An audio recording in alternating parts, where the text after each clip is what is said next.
Ya ayyuhalladzina amanu, wahai orang-orang yang beriman.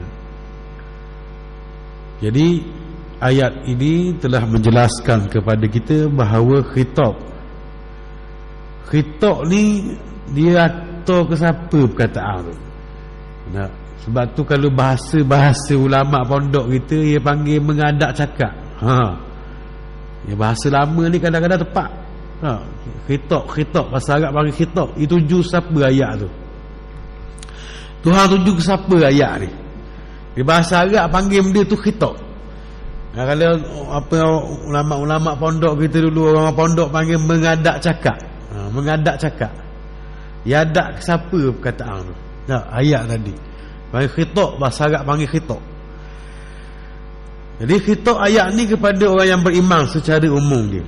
Ya ayyuhalladzina amanu, wahai orang-orang yang beriman. Jadi terkeluar daripada sini orang-orang yang tidak beriman. Orang yang tidak beriman tak masuk dalam ayat ni. Kalau orang yang tidak beriman, maka tidak masuk dalam khitab ayat ni, 7 ayat ni. Jadi dalam bab orang yang beriman ni, ulama tafsir ada pecah. Yakni ada perbahasan masing-masing, ada pandangan masing-masing. Ada yang mengatakan, yang pertama mengatakan bahawa ya ayyuhalladzina amanu udkhulu fis silmi kafah, wahai orang-orang yang beriman di kalangan orang munafik. Ini orang yang beriman dengan lidah saja. Wahai orang-orang yang beriman di sini, khitab dia, ngadak cakap dia tu, atur dia tu, 7 ayat ni pada orang yang munafik. Sebab 2 ayat sebelum ni cerita tentang orang munafik. Bila dia jumpa dengan Nabi, dia kata Islam, Islam dah ni, aku Islam dah ni, habis teh dah Islam ni. Oh, sayang sungguh aku kamu ni, dia kata ke Nabi.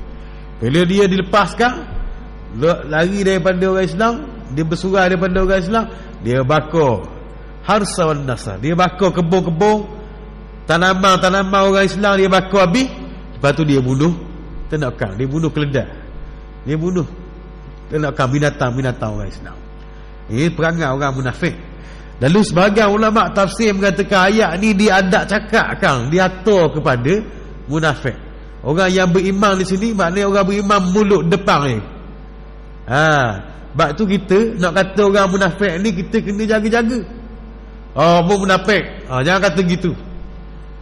Munafik ni janji tak betul. Tak betul janji.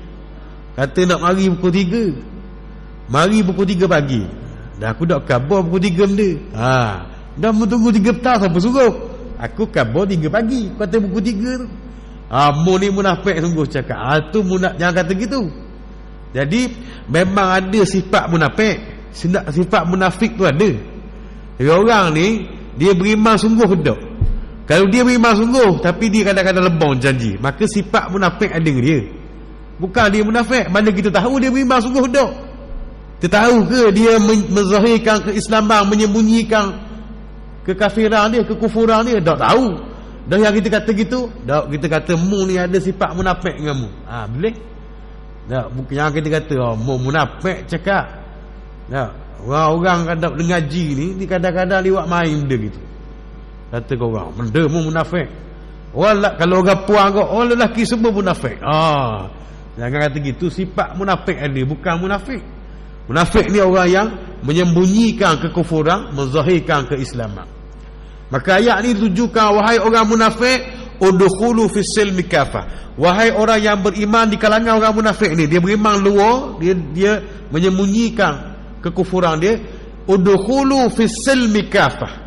Kita bahas daripada minggu lepas perkataan silm tu, silmi, salmi, salam, dia ada maksud dia apa ni, ditafsirkan oleh ahli tafsir sebagai Islam. Kerana akar dia sama. Akar perkataan sing, lam, ming tu sama. Maka masuklah ke dalam Islam secara keseluruhan. Mu jangan Islam luar saja, dalam tak. Maka masuklah kamu ke dalam Islam secara keseluruhan. Zahir batin masuk Islam belaka. Zahir batin masuk Islam belaka. Janganlah masuk Islam luar saja, dalam tak. Itu yang pertama begitu. Nah, setengah ulama tafsir mengatakan bahawa ini ditujukan kepada orang yang beriman di kalangan ahli kitab yang telah menyatakan keislaman kepada Nabi Muhammad sallallahu alaihi wasallam tetapi masih membesarkan syariat Taurat. Nah, jadi ya ayyuhallazina amanu, wahai orang yang beriman dari kalangan ahli kitab yang telah beriman kepada Nabi, seperti Abdullah bin Ka'ab dan juga sahabat-sahabat dia.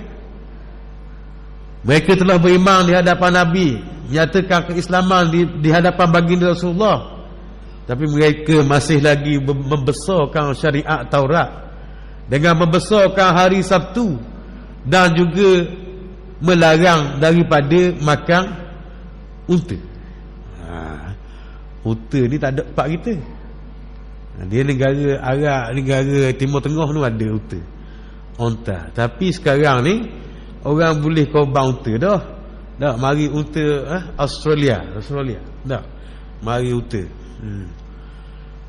Arab dia sembelih unta nahar tu, hari korban tu dia lipat kaki. Lipat kaki gitu. Dia nak bangun lah. Dia ikat kaki. Dah. Dia pergi ikut dekat mata kain, tekuk nyekok macam mata kain tu, dia tikang situ, rebah.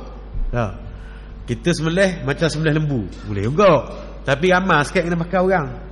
Bagian jeruk buat tanjur, bagian lepo kot celuh kakang kaki biar perebah, ramai sikit sebab kita sembelih macam ke sembelih lembu boleh juga, ada masalah, tapi romik lah. Batu orang Arab sembelih kambing seekor seorang je. Dia pergi kat pelajar kita, tengok 3-4 orang pegang kambing, dia kata aku eramu. Kambing seekor 3-4 orang mu sembelih mana? Dah dia main kepik celuh kakang gitu, dia serak sembelih. Dah dia buat kira lah orang Arab. Orang Arab dia buat kira dah. Peti sejuk tingkat lapang wakat seorang je lilik di pinggang dia. Kita tak boleh nak kita gitu. Tak nak buat ukuran. Jadi orang-orang yang beriman di kalangan ahli kitab, yakni yang beriman dan telah menyatakan keislaman dia di hadapan baginda, tetapi mereka masih membesarkan hari Sabtu. Syariat Nabi Muhammad membesarkan hari Jumaat. Hari Jumaat ni hari Sayyidul Ayyam, iaitu penghulu segala hari. Pada hari Jumaat juga dikatakan bahawa adanya satu masa doa kita tidak ada hijab dengan Allah, tidak ada dinding kita dengan Allah, doa kita akan diterima oleh Allah. Dan pada hari Jumaat tu ada hari perhimpunan Jumaat. Batu ada je orang sesat je kata hari ni nang saja. Jumaat tak ada. Sebab Jumaat bukan hari kata kupu-kupu. Jadi orang cerdik pandai, profesor spek mata tebal Pak Ici pun ikut kot dia. Ikut kot. Profesor tapi bukan bagian agama lah, maknanya orang-orang cerdik pandai juga, penyanyi lah, artis lah, ikut juga. Spek mata tebal Pak Ici dah, tak boleh baca lagi, tak boleh faham lagi. Dia tak ada, dia kalender suku dia pakai. Ahad, Isnin, Selasa, dia start lagi Sabtu, Ahad, Isnin, macam itulah. Tapi tak ada hari Jumaat, sebab dia kata Jumaat tak ada. Ahad tu 1, Isnin 2, Selasa tu 3, Salasah. Rabu tu Arbi'ah tu daripada Arba'ah 4, Khamis 5. Jadi Sabtu tu hari Sabtu. Jadi tak ada hari Jumaat, tak ada. Dia kata sebab hari kupu je. Tak. Kita dalam syariat Nabi Muhammad ni, hari Jumaat tu hari yang lebih, hari yang agung, hari yang besar. Sebab tu kita hidupkan malam Jumaat dengan macam-macam amalan sunat lah. Dan juga kita pada hari Jumaat tu kita mandi sunat Jumaat dan sebagainya, disunatkan potong kuku, banyak benda perkara besar dari Jumaat. Oleh kerana itu syariat Nabi Muhammad ni ialah membesarkan hari Jumaat, bukan membesarkan hari Sabtu seperti mana syariat dalam Taurat. Dan orang-orang yang beriman di kalangan ahli kitab, mereka tahu bahawa bila turunnya Al-Quran, iaitu memansuhkan segala yang ada dalam kitab-kitab yang terdahulu. Dan mana kan kena percaya kitab-kitab Pak tu, apa kata tak boleh pakai pula? Bukan tak boleh pakai bila turun Quran. Dulu dia boleh pakai lah. Zaman ni dulu dah kata 4 kitab tu wajib percaya dah. Zabur, Taurat, Injil, Al-Quran dah 4 wajib percaya belaka. Dah kata dah bila turun Quran tak boleh pakai tu. Bila turun Quran tak boleh pakai, bukan kitab tu tak boleh pakai. Faham molek? Dah. Masa dulu hak tu lah syariat tu lah. Zaman Nabi Musa gabung 2 adik-beradik boleh. Zaman Nabi Adam tu kahwin adik-beradik boleh, tapi tak boleh kahwin sama kembar, dia kena silang. Dah. Ni tak boleh kahwin dengan kembar ni. Dia kena silang. Kembar ni kahwin dengan kembar tu. Atau yang berlaku pembunuhan pertama dalam dunia Islam sebab ia kenal ke adik kembar dia. Tu. Jadi bila Quran turun, syariat Al-Quran turun ni membatalkan, memansuhkan segala yang ada. Dah akidah batal kau. Dah. Pasal semua kitab-kitab yang terdahulu menyebut benda yang sama dari segi akidah. Tapi dari segi syariat dan amalan beza. Beza. Tapi akidah tak pernah berubah.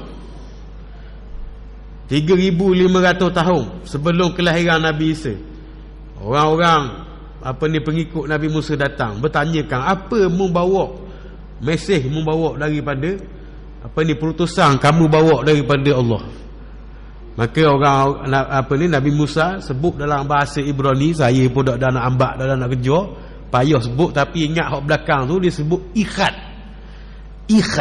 Tu bahasa Ibrani, bahasa Yahudi lah ni, bahasa Hebrani lah ni. 3,500 tahun lepas tu orang tanya Nabi Isa pula. Nabi Isa pula orang tanya. Sama sebut ikhad juga, tak lain sikit. Dan lebih kurang 500 tahun lebih lepas tu orang tanya Nabi Muhammad. Maka turun suratul Ikhlas, sama juga tapi dalam bahasa Arab je. Qul huwallahu ahad. Jadi ikhad ahad ni bahasa macam kita dengar orang Indonesia lah, gitu saja beza dia. Sebutan. Sebab tu orang Yahudi beri salam, Assalamualaikum. Dia dekat-dekat je. Dia keluarga sama Yahudi dengan Arab ni, dia satu rumpung. Satu rumpung. Satu rumpung, mari pada rumpung yang sama. Gitu. Jadi sebutan tu akan-akan. Sebab tu kalau bahasa Arab sebut Nabi Isa sebagai Al-Masih, bahasa Arab sebut Al-Masih, orang Yahudi sebut Masyah. Benda sama. Benda sama sebut lain. Gitu. Jadi walaupun dia tahu dah batal, tapi dia besar lagi hari Sabtu. Sebab dia kata tidak ada larangan dalam Islam kita nak membesarkan hari Sabtu. Dan juga dalam Islam diharuskan makan unta. Orang Arab dia makan unta ni banyakkan dia bakar unta muda. Dia bakar. Dia bukan makan unta hak pecing. Tak, unta pecing. Macam ayam pecing kita tu, mari unta pecing dah. Tak, sekali gigit berakak tak makan dah gitu. Tak, makan pun tak ada arus hangat je, tapi dia makan hak kecil tu, hak muda tu. Bakar. Tak. Kalau main macam lepas Jepun berakak kak gitu nak makan. Mana tua sangat unta pecing. Ni bukan unta pecing, dia makan unta molek. Tapi orang Yahudi dalam syariat dia diharamkan makan daging unta. Jadi dia bila masuk Islam dah pun, dia terima dah Nabi pun, dia tak makan lagi unta dan dia besar ke hari Sabtu. Lalu ayat ni diadak cakap ke dia. Mengikut sebagian ulama tafsir, dia adak cakap ke dia, diketakkan pada orang ni, udkhulu fis silmi kafah. Dah kalau masuk Islam, masuk habis dah kan, masuklah Islam ke dalam agama Islam secara keseluruhan, kafah, masuk habis Jangan masuk separuh, tak masuk separuh, celah-celuk dah. Lakoh gostang. Mana boleh gitu? Langgar dia kereta, nak nitah, nak nitah. Macam ayam. Ayam, kita tengok dia nitah, kita pun beri, kita besar minyak balik, dia nitah balik kau ni. Tu perangai ayam. Ayam bapak dia panggil. Gitu. Itik lain kalau dia nitah selur pun dia pergi dah. Dia pergi, dia tembol lalu. Ayam ni dia pergi dah, dia gostar balik pula. Jadi dia mudah kena gerah ayam ni. Jadi kalau nak masuk Islam ni, maknanya masuk secara keseluruhan, masuk habis. Bila masuk syariat Islam, hari Jumaat merupakan Sayyidul Ayyam, maka besarkan hari Jumaat. Dalam Islam diharuskan makan unta, maka makan unta. Soal dak berahi lain. Ada orang kau dak berahi lagi unta dia tahu sikit. Kalau dengan kambing ambil kambing tu, tu dah air. Dak berahi dengan dak apa ni, dak berahi dengan dak makan kerana diharamkan lain. Macam dok tau. Orang lelaki tahu belaka dok tebuk dok sengih lalu. Dok dia bukan bewok, tapi dia macam bewok. Dok. Kalau orang hari Jumaat pasar tu ada tak mau jual minyak dok ni. Dok ni Nabi tak makan. Nabi tak makan. Tapi dia mengharamkan dok mengharamkan, sahabat makan. Beza kita ni, kalau kita tak makan pasal kita tak lalu ke, ataupun kerana kita nak ikut Nabi tak makan ke, tapi kita tidak mengharamkan. Tu beza dia. Gitu. Dia tak makan kubah pasal dia berahi guling dalam baruh, dia berahi guling dalam seluk, tak lalu nak makan kita tak mengharamkan. Maka tidak dikira sebagai apa yang kita cakap ni, iaitu mengharamkan. Dah tahu makan sudah, tapi orang makan kita tidak mengharamkan, kita tak lalu. Tak lalu.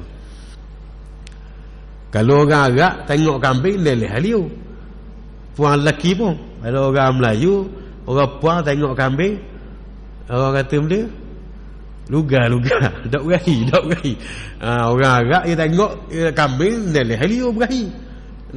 Orang kita nak orang puan tengok kambing, kata kemang mulut ayat ni, kemang mulut. Jadi kemang mulut pula.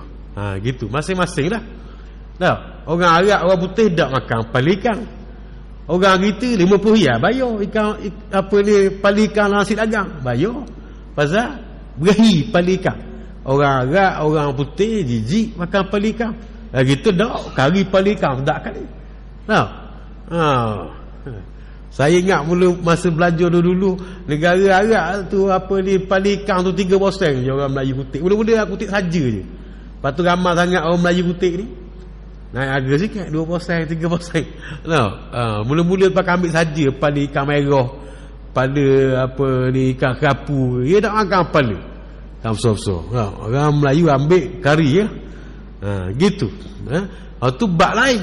Hak ni bab mengharamkan benda yang halal. Oleh itu kerana syariat Nabi Muhammad menghalalkan, mengharuskan makan unta, tetapi mereka masih lagi mengharamkan mengikut syariat Taurat. Lalu Allah memerintahkan supaya orang ni mengikut sebagian ulama tafsir, supaya masuklah ke dalam Islam secara keseluruhan. Masuklah. Sebab tu kita tengok hari ni ada orang yang masuk Islam kerana nak kahwin. Faham boleh apa kata ni? Bukan kata semua sekali. Nak kahwin pasal nak nikah je, dia masuk Islam. Orang Islam dah tu, laki ke puan tak berapa nak Islam berislam, tapi berambang sekali, ditapukang sekali, nak bimbing jauh kali, orang lain pula bimbing dia. Jadi masuk Islam, tapi pergi semayang tempat nu lagi, makan ngaruk lagi, banyak berlaku. Lepas tu kita tengok kes minta keluar agama. Dia minta keizinan untuk keluar daripada agama, permohonan keluar agama. Antara lain dia menyebut bahawa sepanjang masuk Islam dia tidak pernah mengamalkan Islam dan masih mengekalkan kehidupan dia agama lama dia.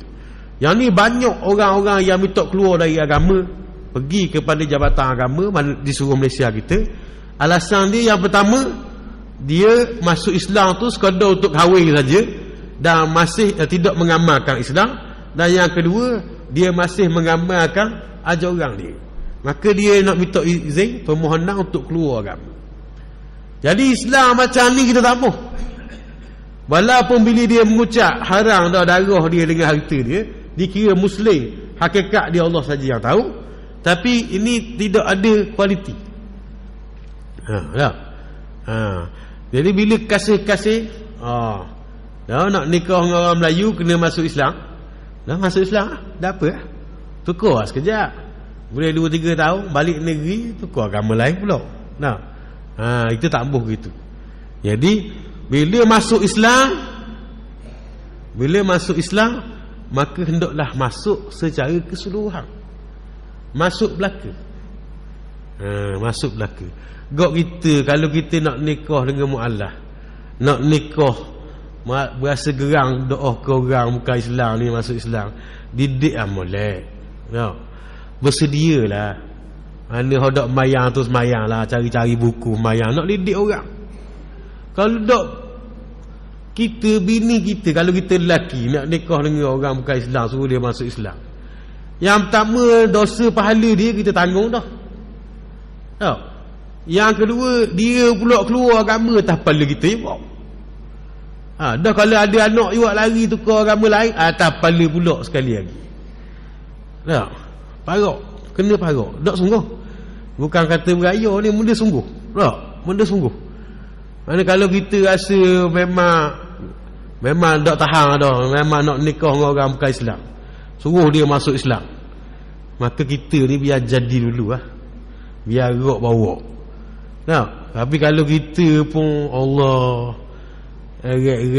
semayang subuh pukul 11 mujur, kalau semayang jemaah celang-celuk, kadang-kadang tak pergi, tak tahu pas ke mana ala, mandi wajib pun tak tahu lagi, maka tak payahlah. Pasal ia mengundang kepada kesengsaraan. Susah kita tidak mampu. Tapi kalau kita mampu, kalau mandi wajib tak tahu, tak usah kata mu'alaf. Orang Islam dah kecek dah pun tak lagi, dah lepas lagi. Nak nikah dengan orang Islam lagi kecek pun tak lepas lagi. Bahan gambang tak tahu ke benda. Jadi kena nak nikah dengan orang, nak bawa dia dalam Islam, yang pertama sekali pahala besar kita boleh mengislamkan orang, boleh bawa orang dalam Islam, pahala besar. Yang kedua, kalau kita boleh didik dia pula, alhamdulillah, besar ganjaran dia di sisi Allah. Gitu. Kadang-kadang nikah dengan sama Islam pun bahan gambang juga. Dia bawa, dia suruh bini dia pakai ketat-ketat, pakai napok habis, spare tayar, dok spare tayar pun dia pergi bandar, tunjuk ke orang bini dia, rasa kelas, seksi bini dia. Padahal bahan atas kepala belaka. Bahan atas kepala dia belaka, hak dia pun dok lesah, dah tanggung dosa, bini pula atas kepala. Tak dok sini ni, tak dok jemaah Masjid Abidin ni kat lain Afrika mana tak, maknanya gitu pelik. Ada patutnya kalau ikut sipir molek, sipir betul, bila kita keluar orang puan kita tutup molek, kita tutup rapat, nama pun alak sulit. Tahu alak sulit dah, kita nombor pin kad kita nak win orang, nombor bank tu, kad bank, ambil anak nombor aku, nombor pin aku ambil dah win. Pasal apa? Sulit. Dah halak sulit kita tunjuk korang. Dah warna gitu. Nombor kad sulit semua sekali tak tunjuk. Kad bank.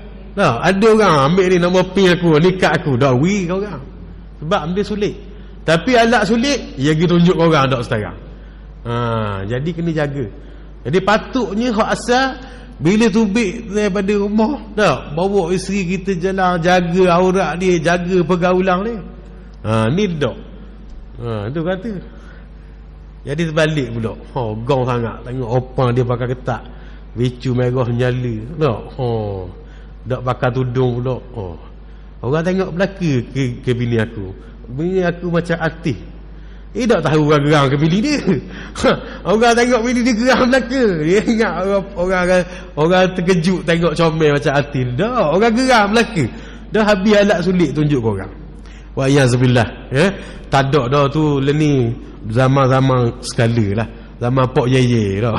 Ni orang kau ngaji dah. Orang-orang budak-budak muda pun berhenti semayang bang dah ni.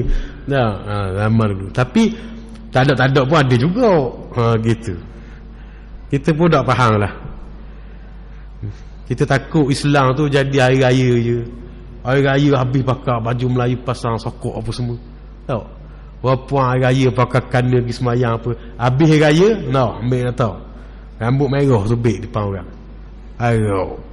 Tahu? Jadi yang ketiga, pendapat ahli tafsir mengatakan ayat ini ditujukan kepada ahli kitab yang tidak beriman kepada Nabi. Ahli kitab termasuk di kalangan orang yang beriman, tetapi dia tidak beriman dengan Nabi Muhammad. Ya ayyuhallazina amanu, wahai orang yang beriman di kalangan ahli kitab, udkhulu fis silmi kafah, masuklah ke dalam Islam secara keseluruhan, yakni masuk ikutlah Nabi Muhammad. Ikutlah syariat Nabi Muhammad, tinggalkan syariatmu, ikutlah segala yang dibawa oleh Nabi Muhammad ini secara keseluruhan. Ikut semua sekali. Itu pendapat yang ketiga mengatakan bahawa ayat ini diadak cakap, dikhitabkan kepada golongan ahli kitab yang beriman tapi tak beriman dengan Nabi. Dulu ada satu kisah tahun 70-an. Ada seorang orang pemimpin Amerika, nama dia Carter ni bukan hak kerak dawa tu, nama dia Carter. Jadi dia nak berdialog dengan Syekhul Azhar masa tu, iaitu Syekh Abdul Alim Mahmud. Dia pergi ke Mesir, dia nak berbahas tentang inilah agama Kristian dengan Islam ni. Sebab bukan nak berbahas, nak berdialog, sebab dia kata ada persamaan. Bukan nak balah. Tapi bila pembukaan tu, Syekh Abdul Alim kata, kalaulah orang Islam boleh mengiktiraf Isa sebagai Rasul, boleh tak orang Kristian iktiraf Muhammad sebagai Rasul? Maka bila kata tak boleh, kata ni dia potong sungguh, dia cut sungguh, dia kata tak boleh, maka tidak berlaku. Maka dibatalkan dialog tu. Sebab kita boleh terima tak Nabi Isa sebagai Nabi, tapi dia tak boleh terima. Maka bincang panjang pun pada duk belik gitu je. Belik belaka tak tahu kala, belik je. Jadi nak mutuh tu dulu. Kalau kita boleh mengaku, boleh mengaku tak? Tak boleh. Dah tak boleh sudah. Balik balik. Gitu. Jadi orang-orang yang beriman di kalangan ahli kitab tetapi mereka tidak beriman dengan Nabi. Dan sebab apa dia tak beriman dengan Nabi?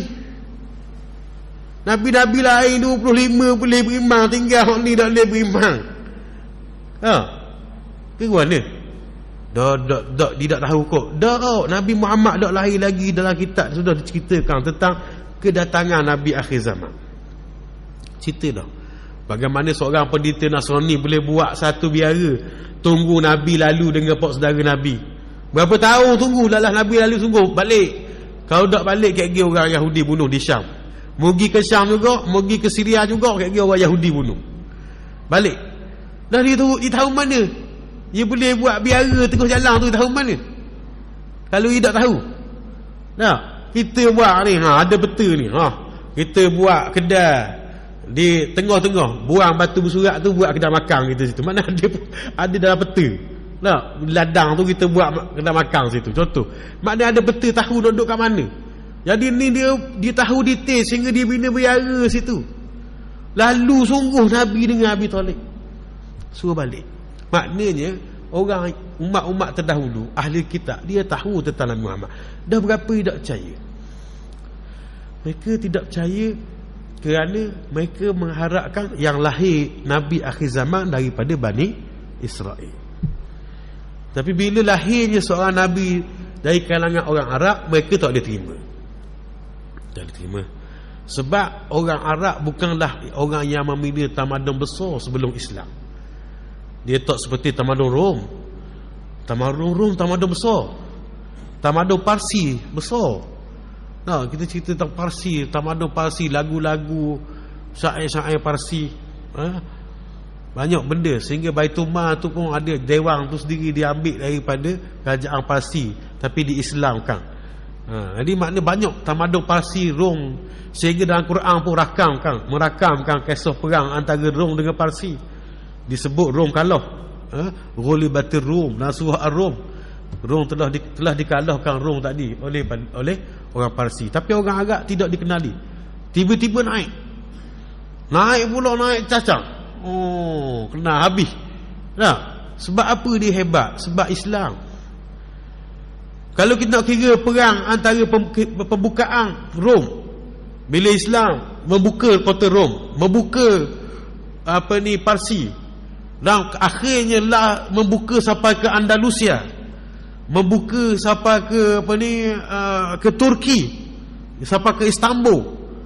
Nama dia nama asal dia Konstantinopel tu. Dibuka sampai sejauh tu. Bukanlah orang Islam punya persenjataan yang hebat. Orang Rom lagi hebat persenjataan ni. Tetapi kekuatan iman menyebabkan mereka boleh pergi sejauh tu. Mereka pecah kapal tak mau balik bila seberang laut. Menyeberangi laut, pecah kapal. Maknanya mati sahih. Boleh berita, boleh mengislamkan daerah tu. Itu kerana kekuatan iman kita hebat. Sebab ni kita dengar orang cakap kita nak lawan warna. Orang kafir ada nuklear lah, bom satelit lah, macam-macam hal. Sebab kita terlupa tentang siapakah yang mengaturkan semua tu. Kita lupa bahawa kita menang dengan bantuan Allah. Dalam perang Badar kecil, persenjataan Quraisy yang canggih, orang musyrikin persenjataan yang canggih, tentera yang hebat, kenderaan yang hebat, tapi dikalahkan oleh ahli Badar yang sikit, kenderaan yang dorok cetong, tapi boleh dikalahkan sebab pertolongan daripada Allah, turunnya malaikat. Tapi perang Hunain, orang Islam ramai, orang musyrikin lemah, tapi kalah. Sebab apa? Sebab orang muslimin dia suruh Nabi keluar sebab dia rasa ramai ni, hebat ni boleh menang. Wa yauma Hunain iza a'jabatkum kasratukum. Dan pada yang perang Hunain itu, kamu rasa ujuk, rasa sedap duduk, rasa gong dengan bilanganmu yang ramai. Rasa ujuk lah. Kita kata gong lah, senang. Gong, rasa gong dengan bilangan yang ramai kalau orang Islam.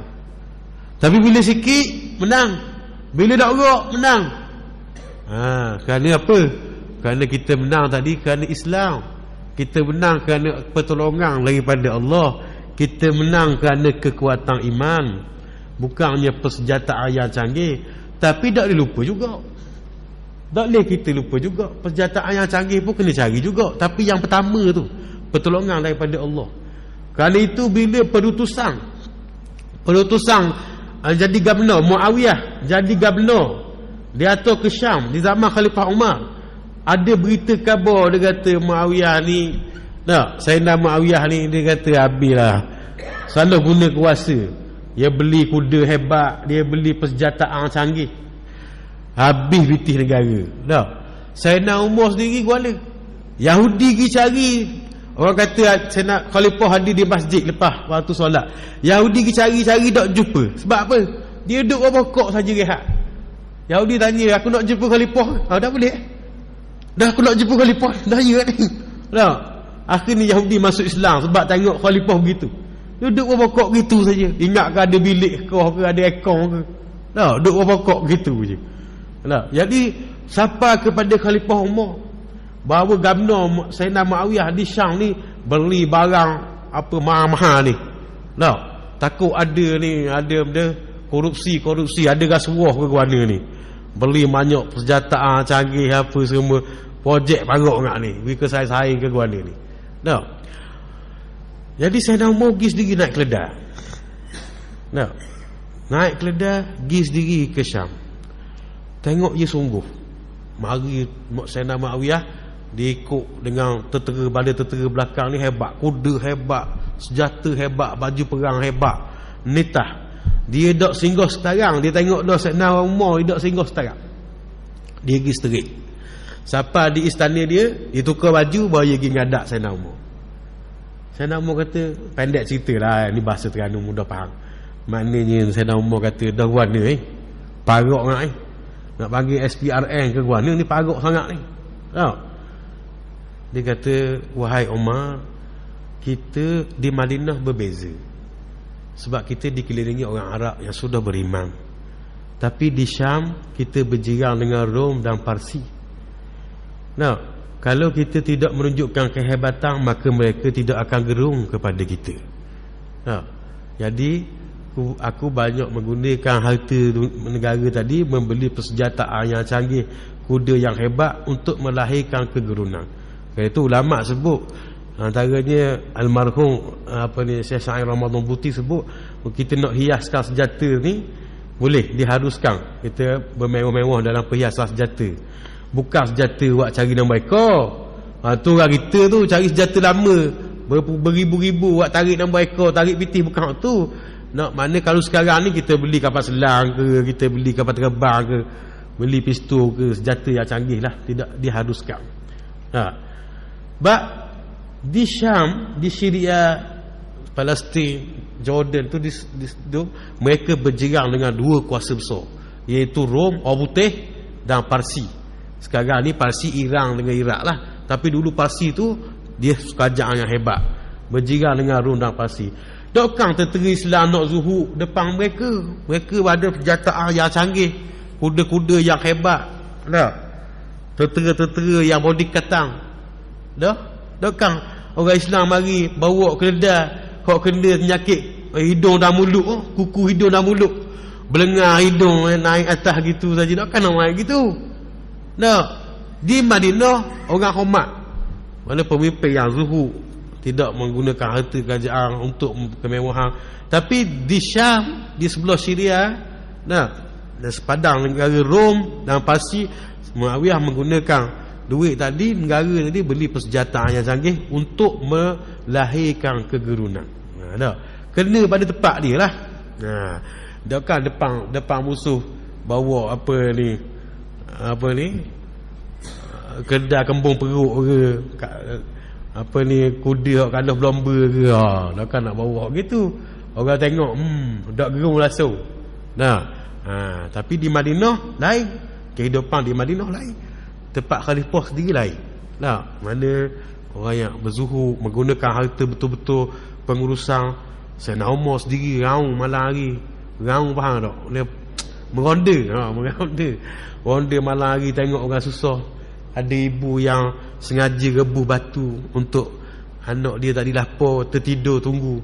Sebab bila tengok ada benda rebus, masuk tidur dulu lah. Tak, pada mak rebus batu. Mak rebus batu. Nah.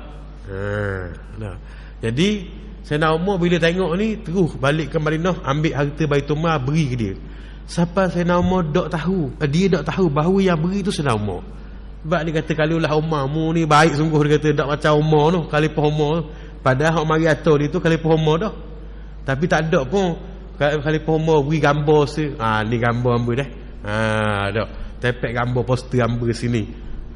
Dah. SMS undi hamba tak ada situ. Pasal dia buat tadi, dia tak beri tahu orang. Dia buat kerana dia takut dipersoalkan oleh Allah di akhirat. Sebab tu dia pergi sendiri ke Syam, tengok macam mana Muawiyah berdepan dengan ahli kitab, tak, iaitu Rom, dan juga orang Majusi, iaitu Parsi. Dan yang ketiga, yang keempat, dia ayat ni dia ada cakap, dia atur perkataan kepada orang Islam sungguh. Wa ya ayyuhallazina amanu, wahai orang yang beriman, udkhulu fis silmi kafah, masuklah ke dalam Islam, amalkanlah Islam secara menyeluruh. Jangan pilih hak mana berahi. Pilih hak mana berahi, pilih hak mana kena. Masuk secara menyeluruh, dari segi akidahnya, dari segi undang-undangnya, peraturannya, dari segi akhlaknya, ikut Islam belaka. Sebab tu kadang-kadang cari ketenangan tak jumpa, sebab tak belajar. Ikut kaedah ni, ikut kaedah tu. Lah kali berapa belajar ni, yoga, senama yoga. Dia buh kaki tak tekuk ni, lepas tu nak muka pergi hospital, lekat lah. Dia buh kaki ni silang tak tekuk, nak cari ketenangan, lepas tu tak boleh muka pergi hospital, muka tak. Nak belik situ, belik sini, nak cari benda tu ada agama dia dah. Ketenangan tu ada tapi kena belajar. Ketenangan tu ada tapi kena ramal.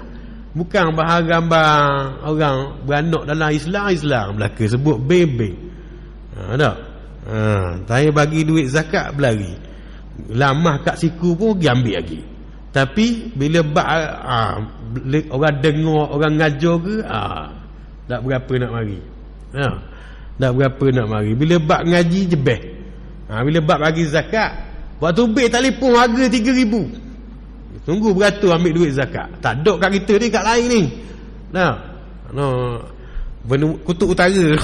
Kutub Utara. Telefon harga 3-4 ribu, beratur tunggu zakat berapa riyal. Jadi kalau bab biti juga. Kat dok kat kita ni, kat lain Tapi kalau bab ngaji agama, tak. Benda majlis agama ni, upacara agama ni tak sungguh mana. Tak. Cuba tengok ada nyanyi konsert ni. Tak.